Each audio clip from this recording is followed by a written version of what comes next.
Hey guys, in this video I'm going to show you things you can do to help yourself focus during your Vohra Method classes. Listen, I know that sometimes it can be hard to focus on all kinds of things, and especially if you're working on something that's really difficult for you, you might find yourself running out of energy, maybe daydreaming, and that's okay. There's nothing terrible about daydreaming. Some of the greatest thinkers in history, Einstein, all these people were major daydreamers. And anyone who's going to be really, really good at math, yeah, you're going to be daydreaming. Now, ideally, you want to do that in a way that's not going to get in the way of your success. And we're just going to show you things that you can do. So the first thing I want to show you is how to turn your notifications on in Slack. I'll show you that. You go up here, click that arrow there. You go to Preferences. You're going to go to Notifications, and you're going to click Notify Me about all new messages. What that's going to do is, let's say you've accidentally slipped into a daydream. When we send you a message, it'll make a little noise to maybe wake you back up. And that way, you don't have to sit there just staring at the screen, be like, "Oh my God, when's the next message coming?" It lets you relax a little bit. Have 2, 3, 4 seconds of downtime between questions.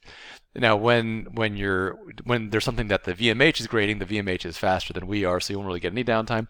But if you're dealing with a human grader, we do have to read your answer, analyze it, think about it, and so it might take a few seconds. And that let your mind wander. That's totally fine. The next thing you can do is, let's say you're really struggling. You're just like, "Oh man, I really need to take a break." You know what you do? You just ask your instructor, "Can I take a break?" And your instructor's going to say, "Yeah, totally. How long a break do you want?"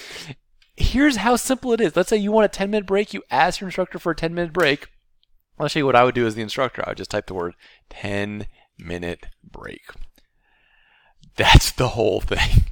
And then you can do the whole break for 10 minutes, or you can just stop your break early and come back whenever you want. You won't be charged any. You or your parents won't be charged any money for while you're on break. That part's obviously not is going to be free. So when you're ready to come back, you just click on finish. It's just like that.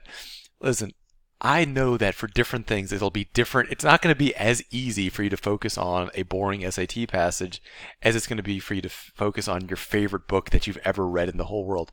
That's obvious, and that's okay. It's not supposed to be as easy. You're building up these skills. You're learning right now. You're building up the endurance, and yeah, maybe a year from now, focusing on this kind of stuff will be the easiest thing in the world for you ever. But it's just like with a physical thing. If you were learning to lift weights, you're not going to start with a 5,000-pound weight. You're going to just injure yourself. And same here, you're just building these up. And just build up these skills gradually. Build up your ability to focus and all that. And don't lose your ability to daydream. That's a great ability. That's how you get ideas and whatnot. I love daydreaming. There's nothing wrong with that. So anyway, those are the two things. If you need a break, ask for a break. And you're not going to get in trouble for asking for a break. You take as many breaks as you want to. That's totally fine. That's good. It's actually being responsible and taking control over your own program. And most importantly, make sure you have your notifications on. That way, if we're trying to get in touch with you, like you're kind of daydreaming over there and we're trying to tell you an important thing, make sure you just go up here, go to notifications, click all new messages, and that way you're going to be able to get brought back into class when you need to be brought back into class. Anyway, hopefully that'll help. Remember, concentration, just like any other skill, is something that you build over time. You're not expected to have it before you come here. You're going to build it gradually over your Vohra Method training.